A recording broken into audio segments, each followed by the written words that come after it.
Jesus como o Senhor. Mas aqui nesse texto ele está sendo colocado como apóstolo e sumo sacerdote. Apóstolo. O apóstolo é aquela pessoa que se dedica à defesa e propagação de uma doutrina ou de um ideal. Apóstolo. Isso aqui é um pequeno conceito sobre a palavra. É aquele que se dedica à defesa e não ao escândalo, à defesa e propagação de uma doutrina ou de um ideal. É impossível a gente discorrer sobre o ministério apostólico sem considerar o primeiro e maior de todos, que é o nosso modelo perfeito, Jesus. Em Lucas 4, vamos ler esse texto, a partir do verso 18, Lucas 4, 18 e 19, está sendo definido a natureza do envio de Jesus. Lembrando que o apóstolo é aquele que se dedica à defesa e propagação de uma doutrina, ou que ele é enviado. E Jesus veio como enviado dos céus para nos ensinar as boas novas do Evangelho. E aqui em Lucas 4, 18 e 19, a gente consegue definir com clareza a natureza do envio de Jesus. Ele diz: o Espírito do Senhor é sobre mim, pois que me ungiu para evangelizar os pobres, enviou-me a curar os quebrantados do coração, a apregoar liberdade aos cativos, a dar vista aos cegos, a pôr liberdade aos oprimidos, a anunciar o ano aceitável do Senhor. Aqui está a natureza principal do envio de Jesus para a terra. O que ele veio fazer aqui? Primeiro ele começa dizendo: o Espírito do Senhor é sobre mim. Ninguém pode ser enviado para qualquer função ministerial sem o Espírito Santo de Deus. Alguém pode tentar fazer essa obra com o seu braço na carne, com os seus talentos pessoais. Isso pode até acontecer, mas não vai cumprir o propósito principal. Nós precisamos da pessoa do Espírito Santo sobre nós, para que nós possamos dar cabo da tarefa que o Senhor colocou na nossa mão. O Espírito do Senhor é sobre mim, pois que me ungiu para evangelizar os pobres, enviou-me a curar os quebrantados de coração, a apregoar liberdade aos cativos, a dar vista aos cegos, a pôr liberdade aos oprimidos, a anunciar o ano aceitável do Senhor. O mover apostólico de Jesus iniciou-se com a unção para portar boas notícias. Essa boa notícia que Jesus veio anunciar, e ele trouxe com ele mesmo essa mensagem, não é simplesmente um conceito abstrato, não é uma ideia teórica que Jesus veio trazer para nós.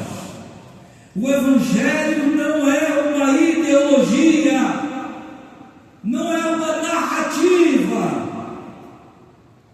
O Evangelho é mais do que isso, porque o Evangelho, dentro desse conceito que Jesus deixou para nós, aqui em Lucas 4, versos de 18 a 19, significa: para o enfermo, o Evangelho se traduz em cura. Para o cativo, nas armas satânicas e diabólicas, o Evangelho se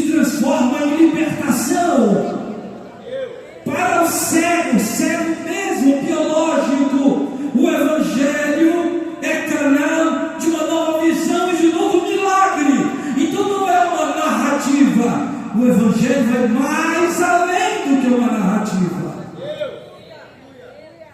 Jesus, o enviado de Deus, veio com a missão de proclamar que é chegado o reino dos céus. É chegado o reino dos céus. Essa mensagem ressonante não é apenas uma teoria ou a introdução de uma nova doutrina. Quando Jesus declarou isso, ele estava fazendo uma declaração de que aquele que outrora estava oculto em Deus se revelou e desceu à terra no corpo encarnado. Era o anúncio de que os céus estavam invadindo o mundo material, dissipando as trevas com poder e glória. Essa proclamação de Jesus não dependia de uma eloquência humana, mas era a demonstração viva de que o reino de Deus exerce domínio sobre as leis da natureza e do universo. E nós, como igreja, não estamos acostumados com essa verdade.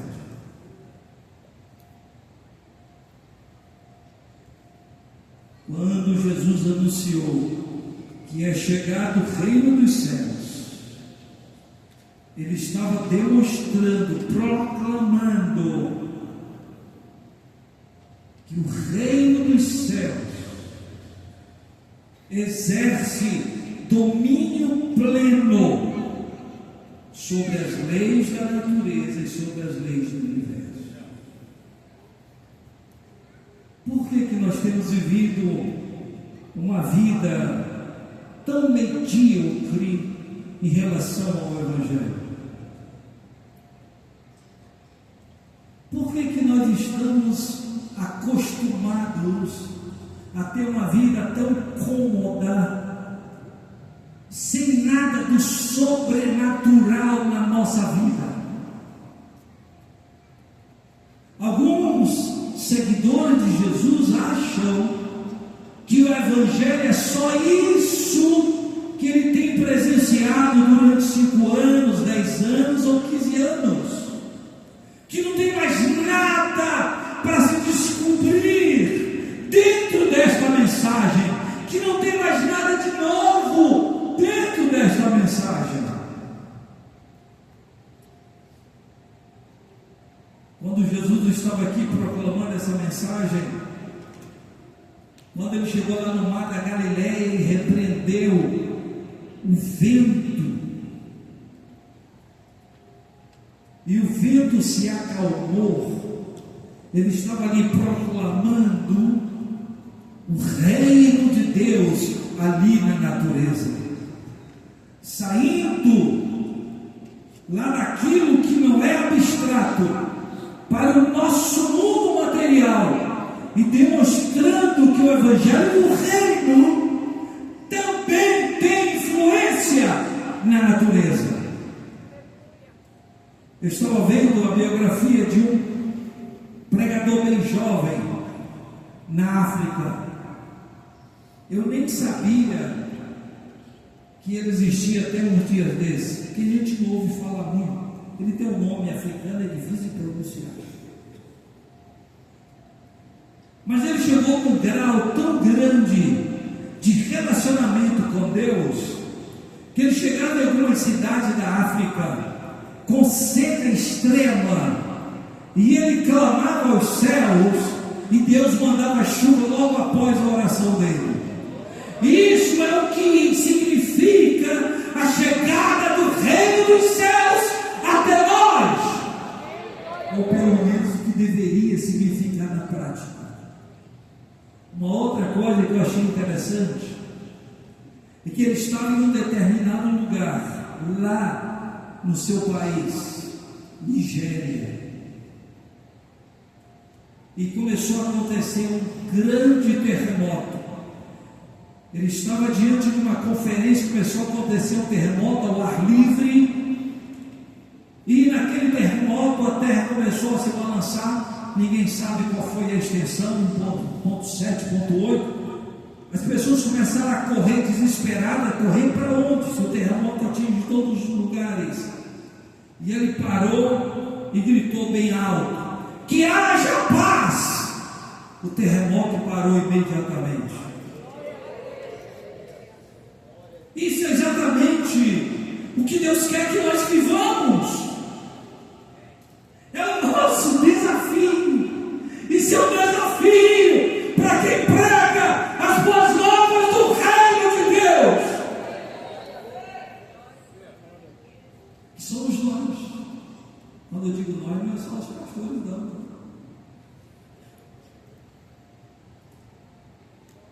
Como o enviado do Pai, Jesus não apenas manifestou o reino, mas ele recebeu autoridade plena.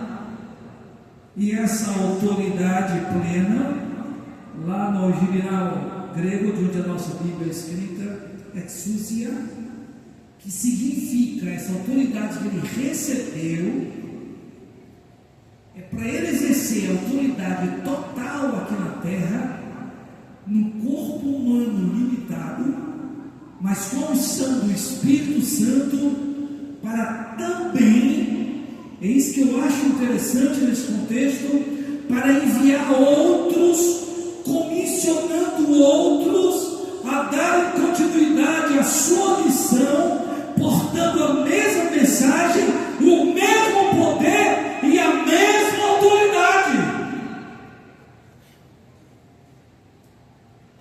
Outro desafio para nós. Tem um texto na Bíblia que toda vez que eu leio eu estremeço todinho e fico chateado comigo mesmo, algumas vezes. Se vocês crerem em mim, não só farão as obras que eu faço, mas farão maiores ainda. Quando eu leio esse texto, meu Deus, quando é que eu vou alcançar isso aqui? Será que eu ainda vou alcançar o cumprimento desse versículo na minha caminhada? Aqueles que crerem em mim não só farão as obras que eu faço, mas farão maiores ainda. Por isso que ele disse que ele recebeu o poder e passou isso para nós. Ele passou essa autoridade. Ele recebeu a autoridade do Pai total, e também com essa mesma autoridade ele disse: eu posso passar para vocês, meus seguidores e meus discípulos. Historicamente, não houve apóstolo que não fosse capacitado por Deus para realizar prodígios e sinais em seu nome. Aí começa a ter diferença entre apóstolos e apóstolos. Quando o apóstolo é só um título, eu posso conseguir de qualquer maneira, até pagando, para receber uma unção de apóstolo. É o que eu já ouvi por aí, e não vou entrar no mérito. Mas se a gente for entrar nessa questão apostólica para valer, e é o que nós queremos, nós seremos desafiados a cumprir o que a Bíblia fala sobre o ministério apostólico: realização de prodígios e sinais. Essa realidade apostólica bíblica permanece inalterada. Todos aqueles que se compreendem como enviados devem crer na atualidade das manifestações sobrenaturais, pois elas são a prova concreta de que o reino de Deus foi estabelecido naquele lugar, naquela vida, com mudança de vida em todas as áreas. Todos os apóstolos foram instrumentos de maravilhas. E isso ocorre porque a mensagem do céu é essencialmente o poder de Deus em movimento. Na igreja primitiva, a sombra curava. É o nosso Deus. Lenços e aventais levavam libertação para as pessoas, e cidades inteiras se convertiam. O mundo pode ignorar uma pregação, mas é incapaz de negar a evidência de prodígios verdadeiros na vida daquele que segue a Jesus. Existem milagres e milagres. Existem os verdadeiros milagres. Existem encenações de milagres. Mas os verdadeiros milagres são reconhecidos e se tornam fatos difíceis, impossíveis de serem questionados. E vou repetir a frase: o mundo pode ignorar uma pregação, mas é incapaz de negar a evidência dos prodígios.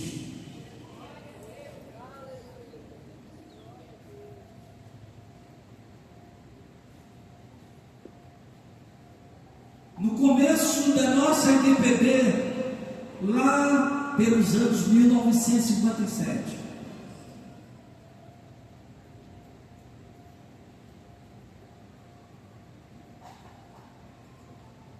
depois do principal milagre da salvação, que era pregado, as pessoas se convertiam. A segunda mensagem que era pregada logo em seguida era batismo com o Espírito Santo, falar em novas línguas. Era a segunda mensagem imediata para ser pregada. Logo, todos os crentes da IDPB lá de trás, todos eram batizados com o Espírito Santo, falavam novas línguas, e em todos os cultos havia manifestação sobrenatural do Espírito Santo.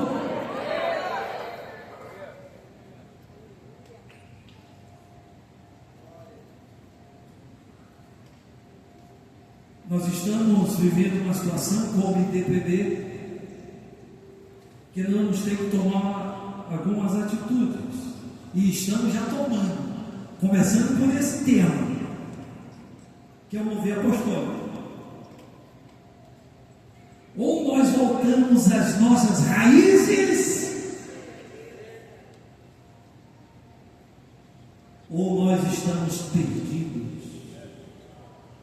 Vou falar uma coisa aqui, se tiver algum tradicional me ouvindo, que está saindo, eu acho que está saindo na mídia, não sei, mas me perdoe. A igreja primitiva era pentecostal. Era ou não era? Era ou não era? Era ou não era? Pode dizer o quê?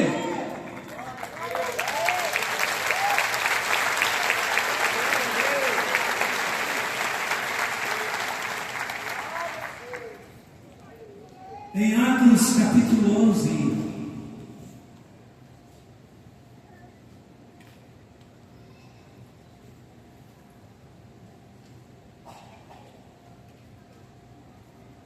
nós vamos dissertar um pouquinho sobre Paulo e Barnabé. Em Atos capítulo 11, Paulo e Barnabé ainda, Atos 11, não haviam sido comissionados como apóstolos. Eles ainda operavam em outro ministério. Isso é muito interessante. Repetindo, em Atos capítulo 11, Paulo e Barnabé ainda não haviam sido comissionados como apóstolos. Eles ainda operavam em outros ministérios que eles estavam tendo.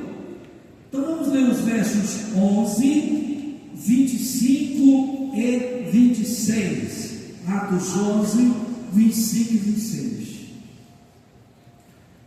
E partiu Barnabé para Tarso a buscar Saulo, o Paulo, e achando-o, o conduziu para Antioquia.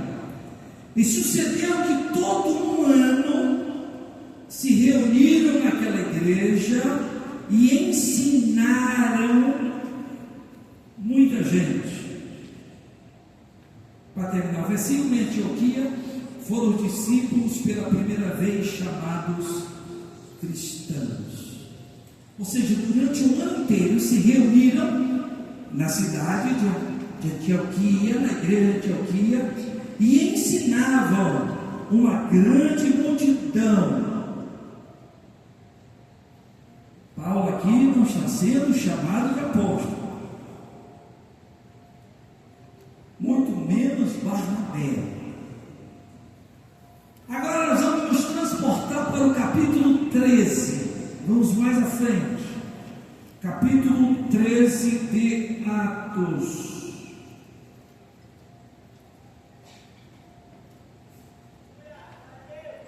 Capítulo 13 de Atos. Na igreja que estava em Antioquia, havia alguns profetas. Aparece aqui agora o ministério do profeta.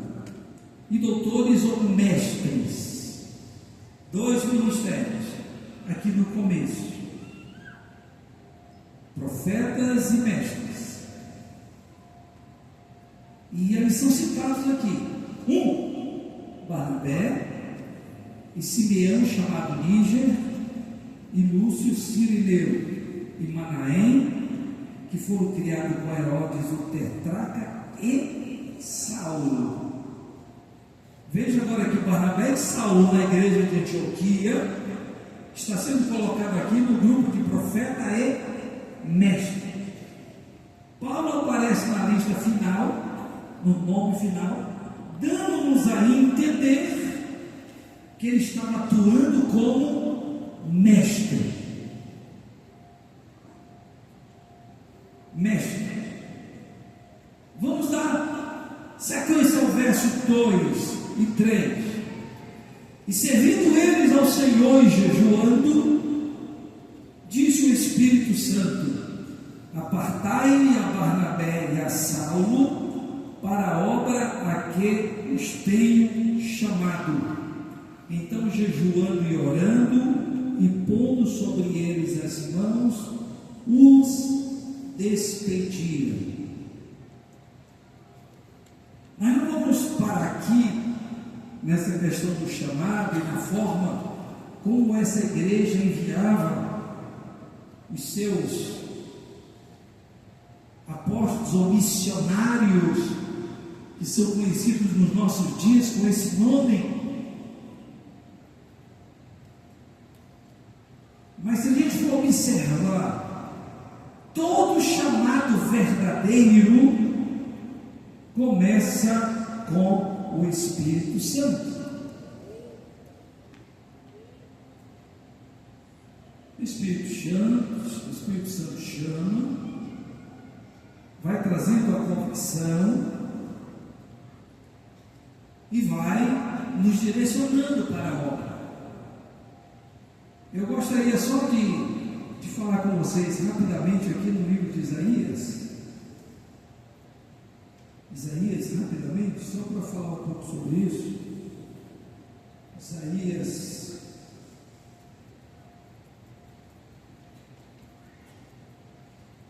Isaías capítulo 4, na realidade, vamos ler os 5 logo.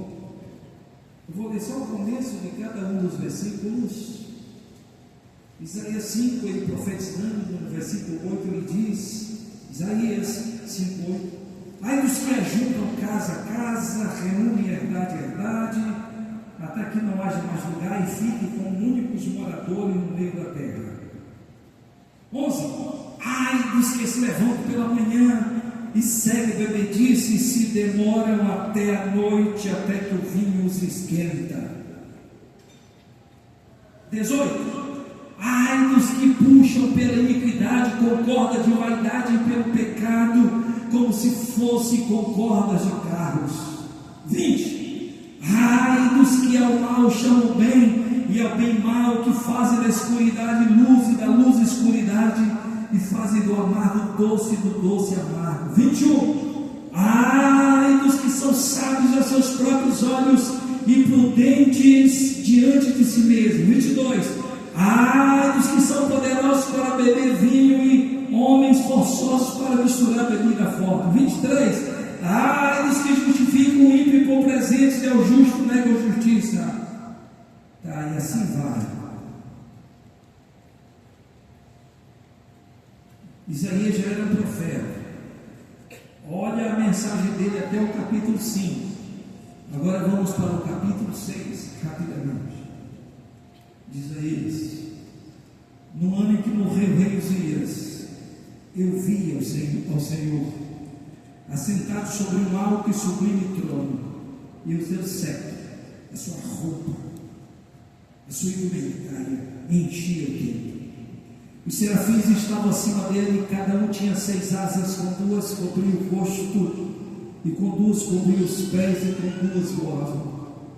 E clamavam uns para os outros, dizendo: Santo, Santo, Santo é o Senhor dos exércitos, toda a terra está cheia da sua glória. E os umbrais das portas se moveram com a voz do que clamava, e a casa se encheu de fumaça. Olha o versículo 5. Agora não era ele profetizando para os outros. Então disse eu: ai de mim, que vou perecendo, porque eu sou um homem de lábios impuros e habito no meio de um povo de impuros lábios, e os meus olhos viram o Rei, o Senhor dos exércitos. Mas um dos serafins voou para mim, trazendo na mão uma brasa viva que tinha de voltar com uma tenaz, e com ela tocou a minha boca e disse: eis que isto tocou os teus lábios, e a tua iniquidade foi tirada, e purificado o teu pecado. Somente depois disso, ouvi a voz do Senhor que dizia: a quem enviarei? E quem há de ir por nós? Então disse eu: eis-me aqui, envia-me a mim. Até o capítulo 5 ele já era o profeta Isaías, mas o chamadão dele aconteceu no capítulo 6. Até o capítulo 5 ele pregava, vamos dizer assim, na carne para os outros, só na paulada para os outros. No capítulo 6, quando ele viu a glória de Deus e os serafins proclamando: Santo, Santo, Santo é o Senhor dos exércitos, toda a terra está cheia da sua glória, o ai que ele pregava para os outros, ele pregou para ele mesmo: ai de mim,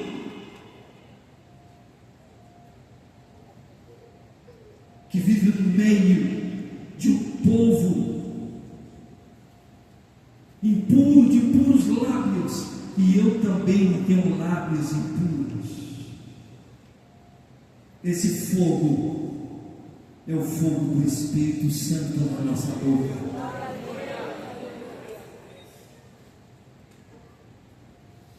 Por isso que aqui em Atos capítulo 13 é o Espírito Santo de Deus que traz o chamado para todos aqueles que anunciam o Evangelho. No capítulo 14, Barnabé e Paulo foram enviados pelo Espírito Santo, enquanto ainda eram reconhecidos como profeta e mestre. Só que aqui no capítulo 14, a gente lê que após o milagre daquele paralítico, Paulo e Bernabé são chamados publicamente de apóstolos. Vamos ler o texto?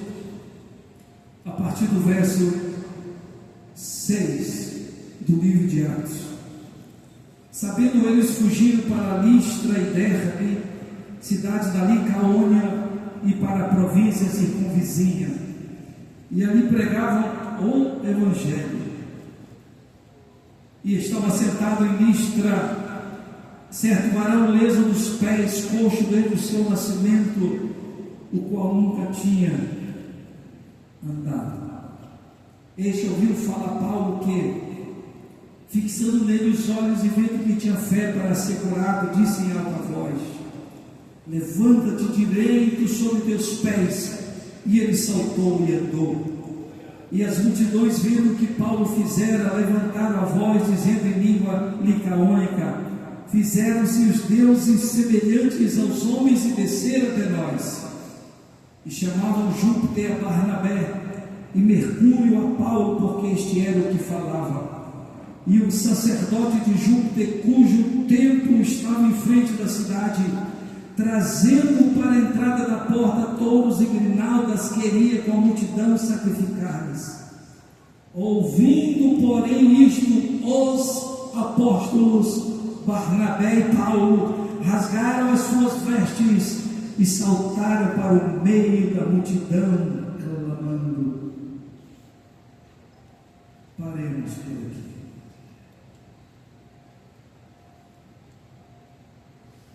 Nós sabemos que o apóstolo Paulo foi chamado na estrada que ia para Damasco. Ele recebeu, vamos chamar assim, a titulação e o credenciamento do seu apostolado e foi chamado aqui no capítulo 14 de Atos, após este milagre.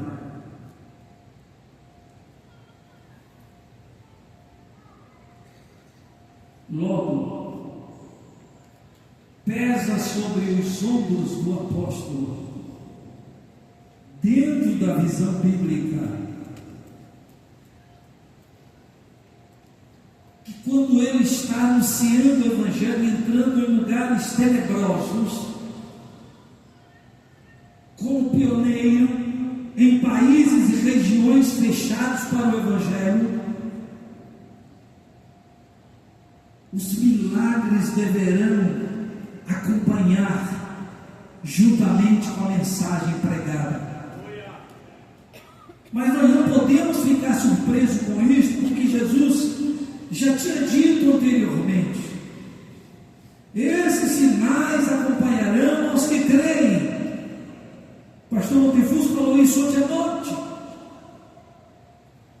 Quem prega o Evangelho de Jesus, Jesus disse que esses sinais acompanharão. A grande pergunta que nós temos que fazer para nós mesmos hoje é: esses sinais bíblicos da igreja de Atos estão nos acompanhando juntamente com a nossa mensagem? É a pergunta reflexiva que nós temos que fazer. Pastor Montefuso falou ontem que tem uma linha teológica que afirma que não existem mais milagres. Os milagres foram para tempos passados, os tempos apostólicos lá da igreja primitiva. A gente vai para o livro de Hebreus e tem essa afirmação: Jesus é o mesmo ontem, hoje e eternamente. A gente vai para o livro de Marcos e tem essa afirmação: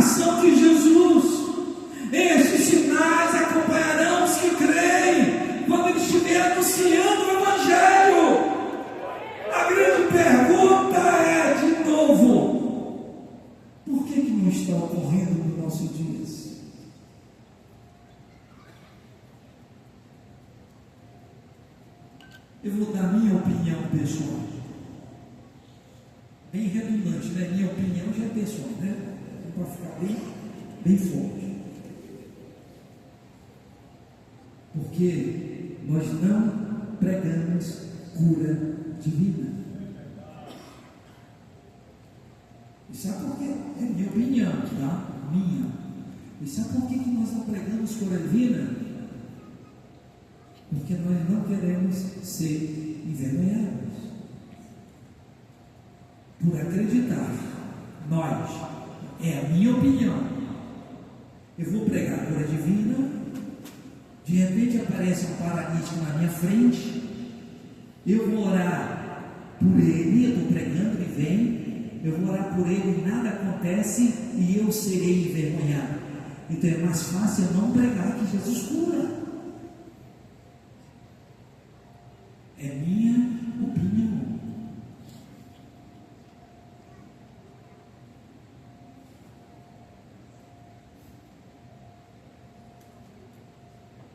Os pastores estão debaixo de um ataque infernal na área de doenças.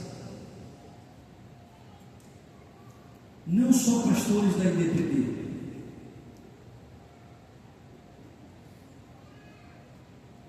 Em conversa com uma determinada pessoa ligada ao império das trevas, que esteve lá um período e veio para o Evangelho, ela disse: nós fazemos vários trabalhos para os pastores.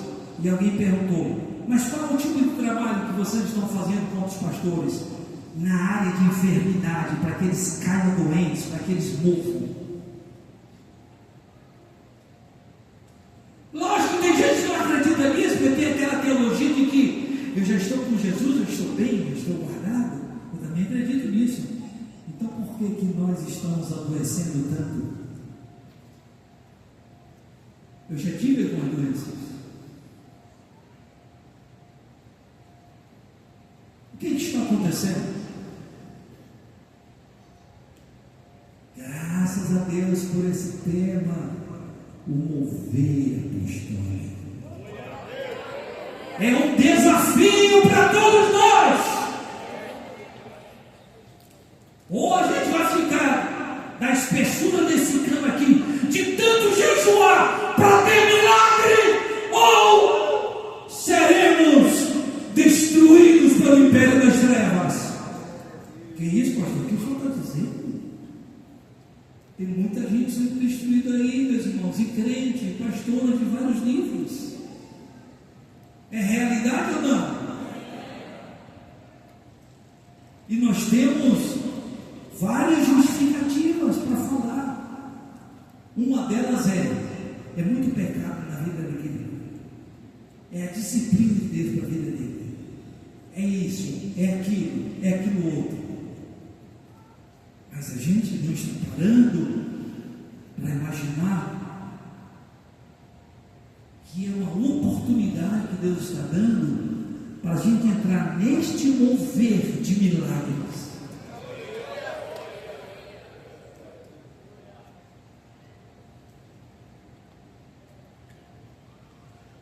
Uma pergunta: se você quiser levantar a mão, levante, senão fique à vontade. Quantas pessoas aqui neste auditório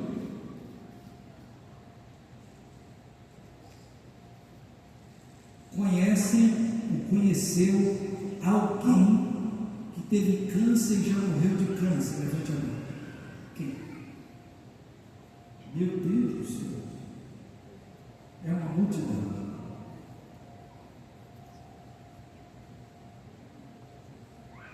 Aí nós faremos a pergunta: Jesus cura ou não? Ele continua o mesmo ontem, hoje, eternamente ou não? Então o que está acontecendo? Nós vamos entrar nesse mover do Espírito Santo para os últimos dias, vivendo no sobrenatural, ou vamos continuar do jeito que estamos?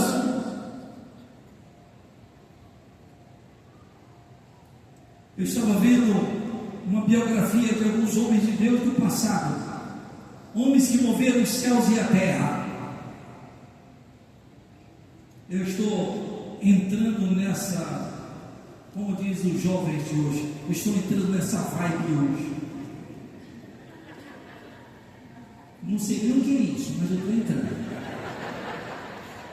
O que é vibe?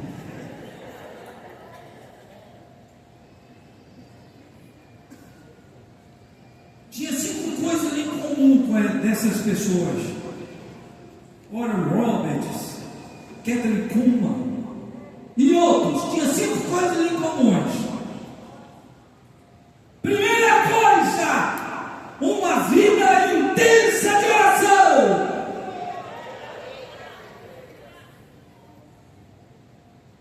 Toda noite, quando eu penso em orar antes de dormir, gente, dá um cansaço, dá um sono sobrenatural.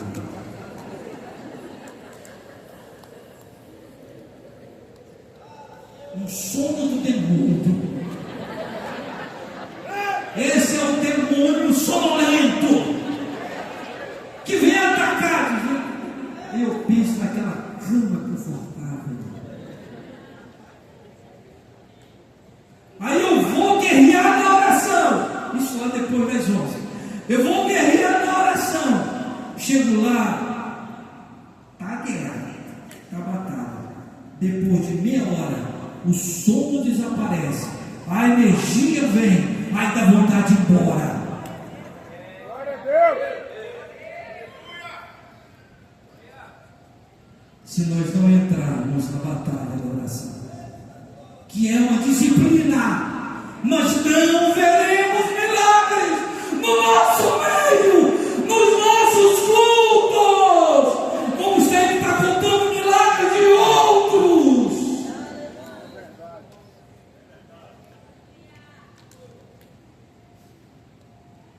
Primeira coisa, oração. Segunda coisa, disciplina. E não é oração de meia hora não, tá, irmãos? É de 3 horas para cima.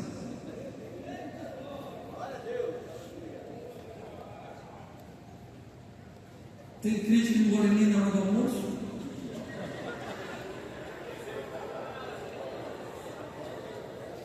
Eu estava encontrando uma irmã, uma das nossas crentes antigas da IDPB, lá de anos lá. Nós chamamos assim que era crente raiz. Nos visitou essa semana rapidamente. E eu gosto de conversar com esse pessoal, porque a conversa é uma só. Esse pessoal, é uma linha só. Aí ela começou a me dizer: como é que você está? Eu estou na obra de Deus, eu estou assim, eu não posso desistir, tenho que fazer a obra de Deus, mas eu já tive tanta luta, morreu um irmão meu, morreu um filho, aconteceu isso, eu passei por um AVC, eu passei não sei para onde, mas eu estou firme com Jesus. E continuo fazendo a obra, e nada vai me tirar desse caminho.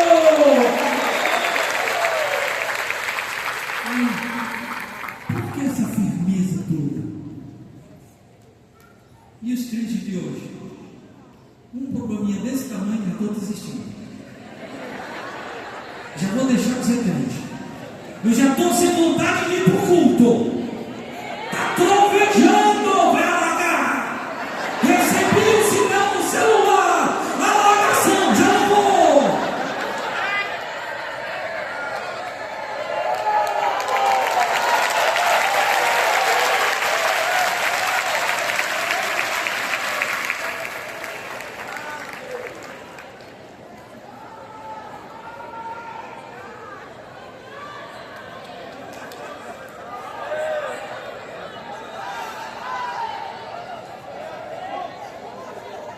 Aí,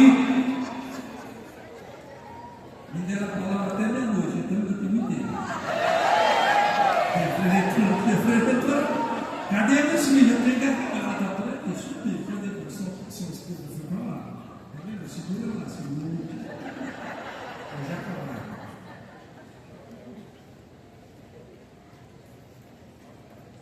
Aí alguém me disse: Os crentes disseram assim, os crentes antigamente eram mais simples, o que eles tinham em comum? Diz simples. Todos os crentes antigamente, fala antigamente, não é porque são velhos, tinha duas coisas em comum. Eles liam a Bíblia todos os dias e oravam todos os dias. Todos os dias tinha um devocional, leitura da palavra e oração. Oração e leitura da palavra. Leitura da palavra e oração. Oração e leitura da palavra. Será que você tem coragem para responder uma pergunta? Essa pergunta ela é bem assim, ela vai derrubar você se você responder, mas eu vou fazer.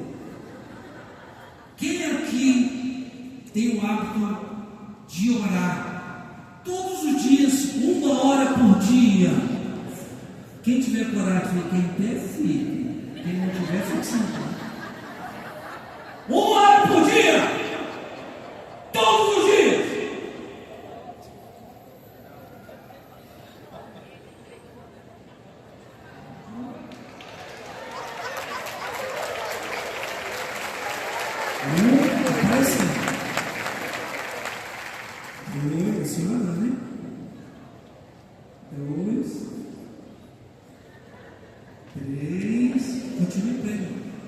Vocês vão orar por todo esse povo.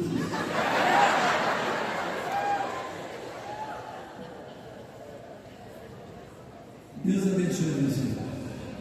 E continue. Nós vamos aumentar para 2.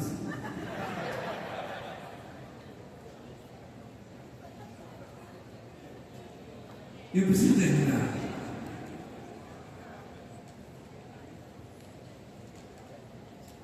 Neste ponto, falar, eles não foram mais chamados de profeta e mestre, mas de apóstolos.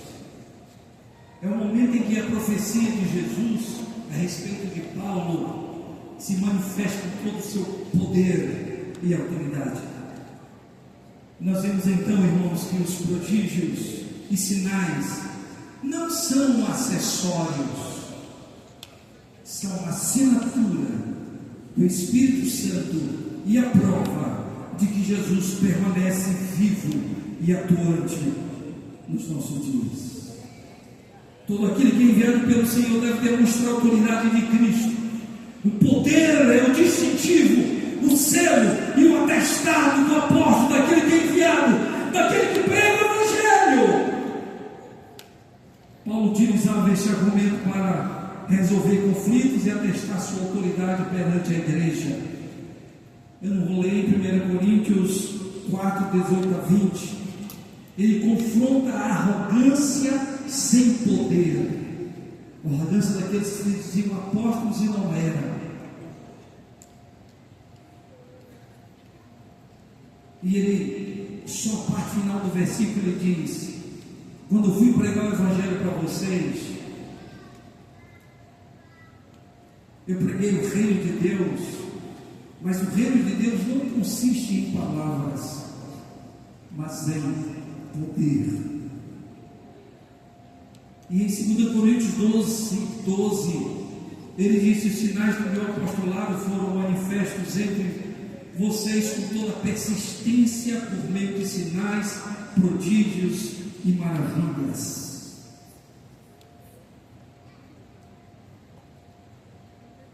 Para ir para a conclusão, a gente tem uns minutinhos de oração. Muito além de um título, muito além de um título, o apóstolo é um mensageiro cuja mensagem é o poder de Deus para a transformação de todo aquele que crê. O apóstolo não se limita a ser um professor ou um orador. O seu instrumento principal, ou o seu mover principal, como diz o nosso tema, é o movimento do Espírito Santo. Porque diante de uma geração incrédula, até dentro da igreja, a oratória e a teoria isoladas, sem demonstração de poder, serão insuficientes. É imprescindível nos nossos dias a demonstração do Espírito de poder. E o interessante é que no ano passado o tema foi debaixo da palavra e do Espírito da palavra. Hoje nós, como Igreja de Jesus, debaixo desse decreto do mover apostólico, precisamos transcender, ultrapassar o ir e o vir institucional. Preste bem atenção. Precisamos fluir no sobrenatural.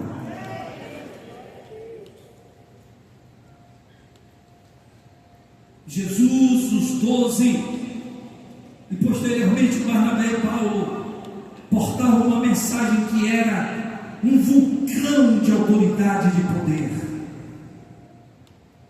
O nosso desafio é este convite que eu estou fazendo para todos nós, começando comigo.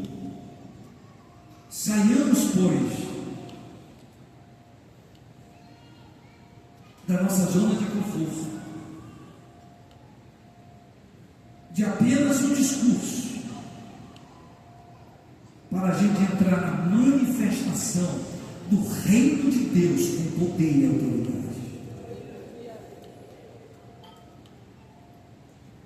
Uma das características desses homens que revolucionaram o mundo no século passado,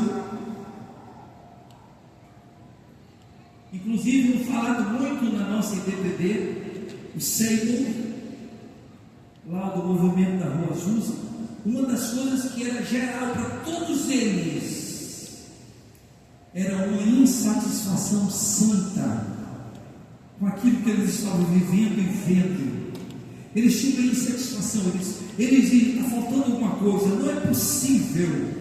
Deus tem algo para mim, eu preciso de algo mais. É por isso que a Bíblia diz que não deve faltar na nossa cabeça óleo fresco.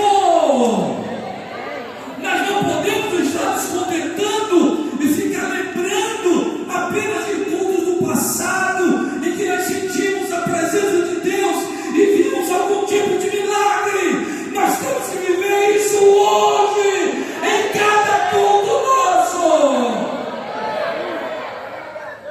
Nós precisamos ser desafiados, nós mesmos, nós aqui no Vitória, nós, eu, você, nós, eu, tu e ele, nós. Antes de chegar em cada culto, começar um culto na nossa casa, em vez de ficar na Netflix assistindo aquelas coisas malignas, porque eu aprendi com um homem de Deus que trabalha muito nessas questões de regiões espirituais. Ele disse que se você passar o dia inteiro, ou eu, assistindo coisa ruim na televisão e ouvindo, você está contaminando a tua alma e o teu espírito. Você está tirando o pouco que Deus tem para você, o pouco que o Espírito de Deus está colocando lá, vai ser contaminado, vai ser apagado.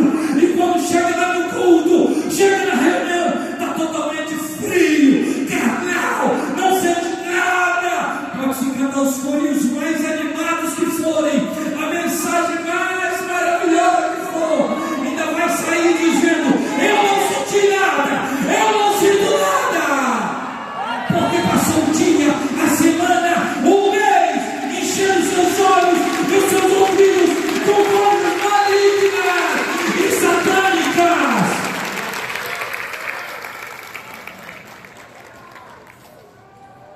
Experimente passar um dia inteiro, no domingo, por exemplo, ou no sábado, se você estiver em casa, tem a sua televisão lá com sua internet, e comece a pegar só mensagens evangelísticas de Deus, divina, porque tem cada bomba por aí. Ou ficar ouvindo hinos espirituais que edificam. O dia inteiro você ouvindo e vendo, ouvindo. O dia inteiro você ouvindo. A tua alma vai se elevar, vai crescer. Daqui a pouco está pulando na presença do Espírito Santo de Deus. Vamos compreender, por favor.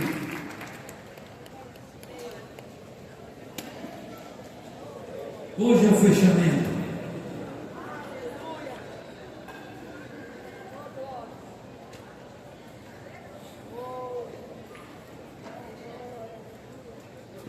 Eu tenho uma frase que eu copiei com muita honra de Davi, da Bíblia.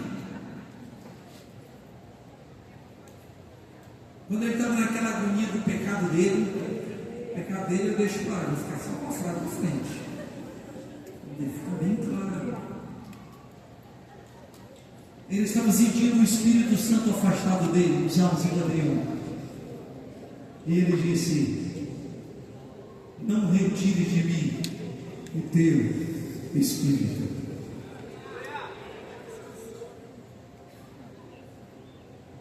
Lá no começo, aqui, o que nós falamos com o Espírito Santo? O que nós falamos, você lembra? A maioria vai esquecer. Glória a Deus. Tudo bem, está perdoado. Seja bem-vindo aqui, Espírito Santo.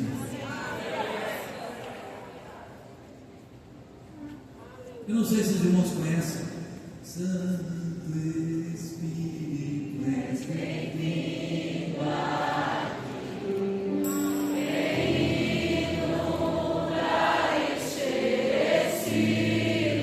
Aqueles que querem, presta atenção, gente. Vamos parar aqui, depois a gente vai cantar depois desse convite. Presta atenção, porque se você está aqui de ontem até hoje, porque você quer alguma coisa de Deus, eu acredito nisso. Você quer, você está aqui porque você quer. Você quer. Você poderia estar em outro lugar.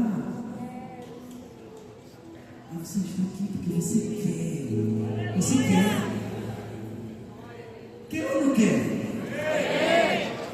Eu vi aqui na hora dos louvores os irmãos 70 se derramando, que está querendo algo, olha o fresco do Senhor. Para aqueles que querem, a partir deste capacitação,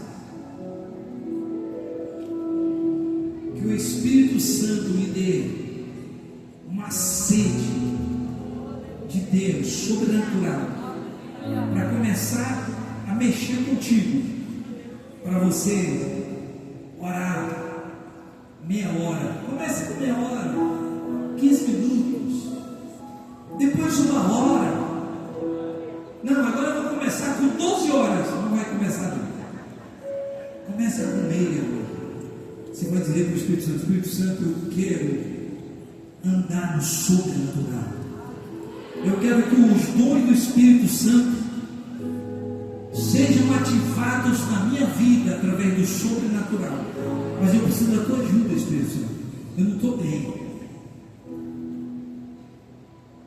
Eu preciso sentir essa sede. E eu quero essa sede, essa fome. Eu quero que tu me ajudes a partir de hoje. Então eu vou me derramar diante de ti, Espírito Santo, porque eu quero que tu me incomodes a partir de hoje. Quando eu não estiver orando, eu vou ficar numa tristeza terrível, e eu quero que tu fique dizendo: vai orar, vai orar, vai orar, vai orar. E eu vou parar, e só vou sossegar quando eu orar, no mínimo meia hora. Aqueles que o seu espírito está sendo incendiado por aquilo que o Espírito Santo falou, e você quer chegar à frente, chega aqui que nós vamos orar juntos. Amém? Porque o Senhor quer trazer tochas vivas dentro da IPPB. Vamos entrar no sobrenatural. Santo Espírito.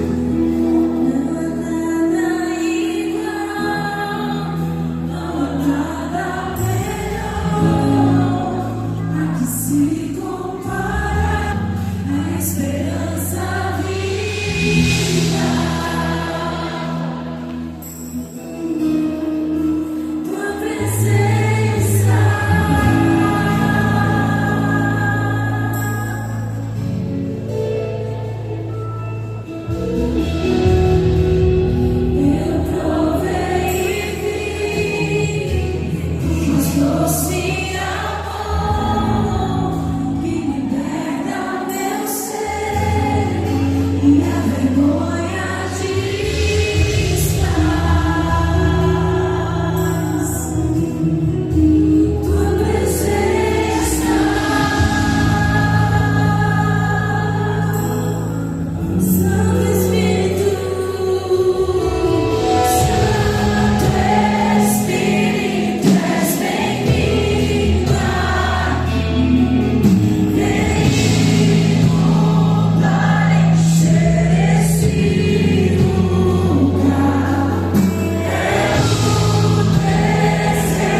eles quiserem, se quiserem,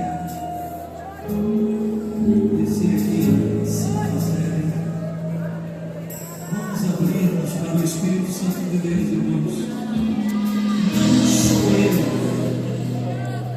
Não sou eu sou um vaso também como vocês. É o Espírito Santo. É Ele que está aqui. É Ele que faz.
Prefira Ele, as redes sociais, prefira Ele.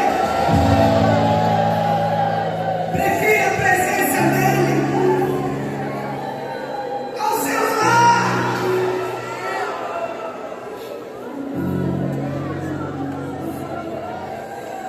O Senhor te chamou para te ungir nesse lugar.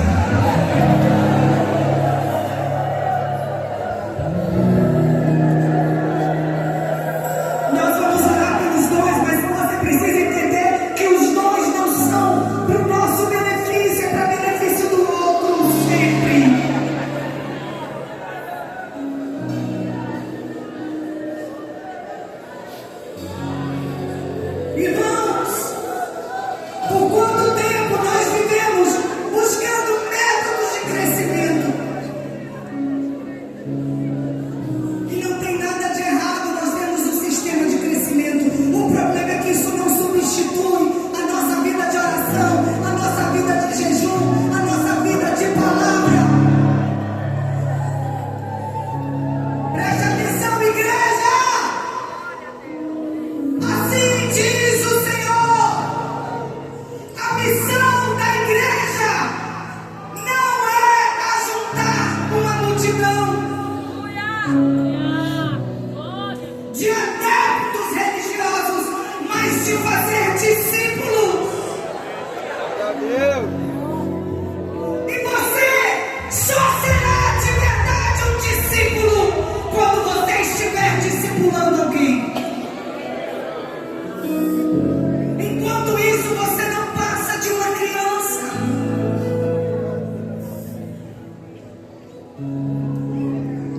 Como crianças, nós somos egoístas, somos egocêntricos. E o nosso evangelho, o evangelho que precisa ser pregado é o evangelho simples da cruz, que trata da nossa carne.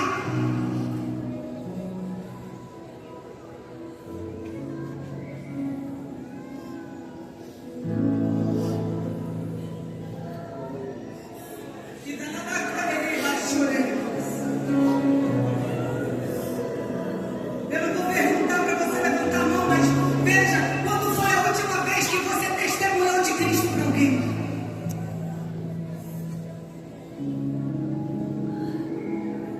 Arrasou aí no seu coração? Quando foi a última vez que você orou pelo enfermo e ele ficou curado?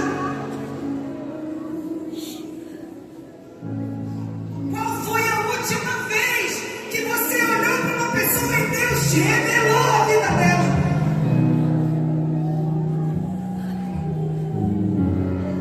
Te deu uma palavra de conhecimento?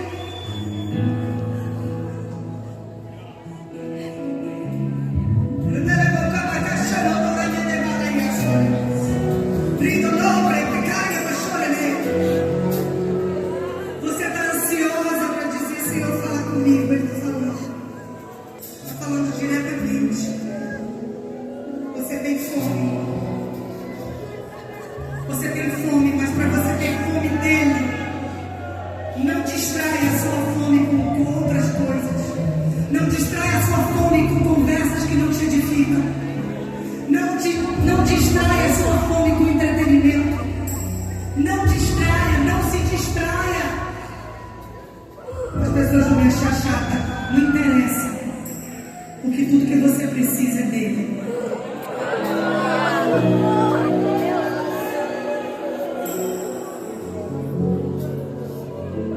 Quantas pessoas estão na igreja que nunca mais falaram em línguas estranhas? Esse é o nosso código secreto.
precisamos, Igreja de Deus Pentecostal do Brasil, nós precisamos nos libertar de um evangelho humanista que nos torna consumidores do evangelho, consumidores da graça e das bênçãos de Deus, mas que não nos torna filhos. Meu pai não me deve nada. O meu Deus não me deve nada. Ele não tem obrigação de me dar nada, de me abençoar. As bênçãos correm atrás de mim, porque eu sou filho.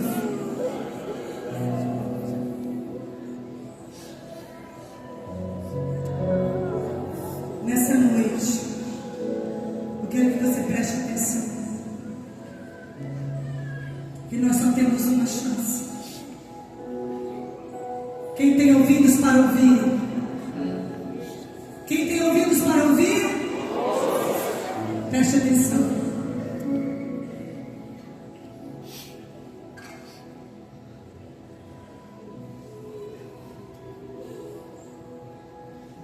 Preste muita atenção. A nossa geração é indesculpável, porque não é falta de conhecimento. Nós temos demais, mas nós não nos comprometemos com aquilo que sabemos. A igreja primitiva, ela não sabia tudo que a gente sabe, por incrível que pareça. Eles não sabiam tudo que a gente sabe hoje, mas eles eram altamente comprometidos com aquilo que eles sabiam. Hoje em dia, por qualquer coisa, as pessoas se distraem. A nossa falta de respeito com a presença, nossa falta de reverência, atrapalha o fluir de Deus. Nós precisamos amadurecer. Nós precisamos corrigir a nossa pregação. A pregação da Igreja de Deus Pentecostal do Brasil é: venha, arrependa-se dos seus pecados. Se a sua pregação começa com arrependimento de pecados, você não vai ter uma creche eterna na sua igreja que você tem que limpar, senão eles vão embora.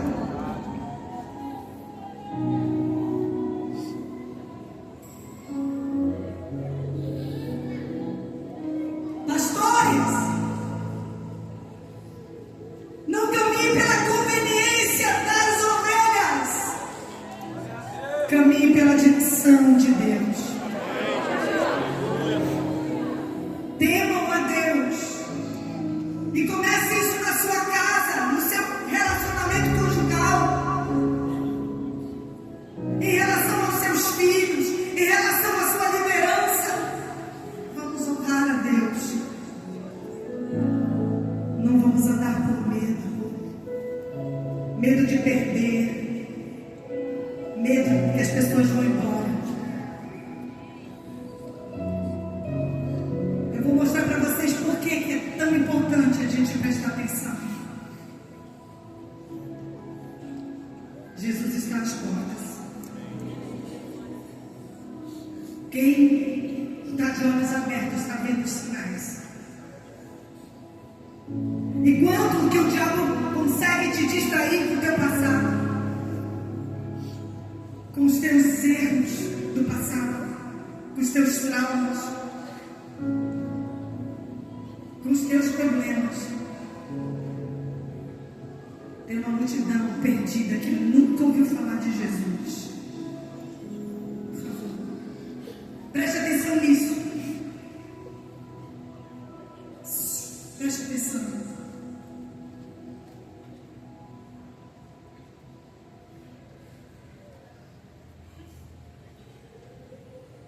Liga o áudio para mim, por favor, no vídeo.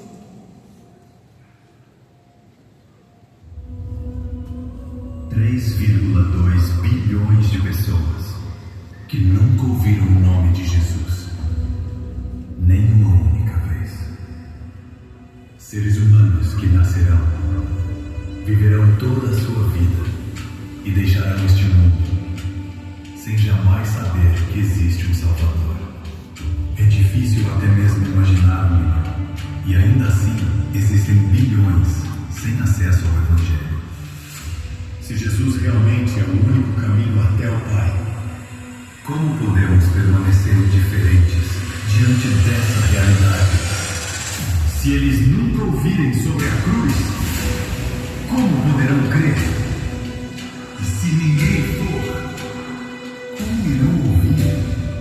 Desde o princípio, a verdade sempre foi clara. Todos nós precisamos da graça salvadora de Cristo. Nenhum de nós é inocente. Existem apenas aqueles que ainda não ouviram a verdade. É por isso que a igreja precisa se levantar, capacitada pelo Espírito Santo, saindo como testemunha, levando o Evangelho para fora, dos lugares que chamamos de casa, para as nossas cidades, para regiões distantes, até os confins da terra.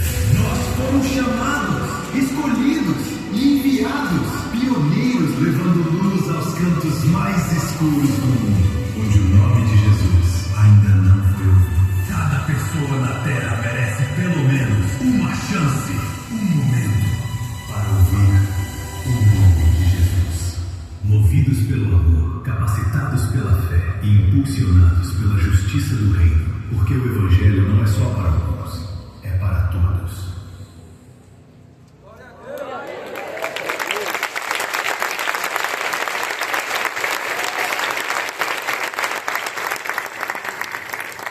Os irmãos conseguem entender a urgência do que nós estamos vivendo. Os decretos que o Senhor nos traz todos os anos é apenas para que, olha para cá, volta, volta, não liberei ninguém, volta, aprendam a ficar quietos, se acalmem. Eu não vou pregar, eu só estou entregando o que é necessário entregar. Amém? Prestem bem atenção. Todos os anos o Senhor nos dá decretos, mas um decreto não supera, não substitui o outro. São apenas verdades que o Espírito Santo está restaurando, está avivando, está ativando profeticamente no nosso meio. Nós precisamos alinhar a nossa mente a esses decretos. Os decretos, o decreto do ano passado, que foi da palavra do Espírito, quando o Senhor nos deu esse decreto, nós não imaginávamos que Ele nos daria esse desse ano. Mas eu creio que esse pode ser um dos últimos decretos para a Igreja de Deus Pentecostal do Brasil. Eu não consigo ver mais 10 anos à frente. Eu quero que Jesus volte. Eu quero que Jesus volte com todas as crianças estupradas, sequestradas, crianças que são traficadas, pessoas que estão sofrendo tanta injustiça. Eu quero que a justiça dele venha, que o reino de Deus venha, se manifeste através da sua igreja, da sua noiva, legitimamente comprada com o seu sangue. A noiva do Cordeiro. Mas nós precisamos de uma capacitação que venha do alto. E eu quero convidar você que ainda está sentado a ficar de pé. Nós vamos dar as mãos agora. Algo poderoso vai ser derramado. Porque o Senhor me disse que tem uma unção que só é derramada nos ajuntamentos. E vai vir uma unção. Eu ouvi uma criança de 3 anos de idade dizer para a mãe me disse que aquela criança viu, na hora da unção, as sementes caindo em cima das pessoas. A criança de 3 anos. A criança viu as sementes caindo como chuva sobre as pessoas.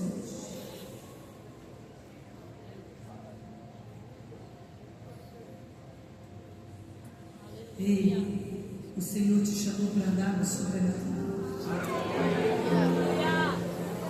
Tire os olhos dos seus problemas. Tire os olhos dos seus problemas e fixe os olhos nele. Jesus, o autor e consumador da sua fé. O diabo sempre vai desqualificar os filhos de Deus.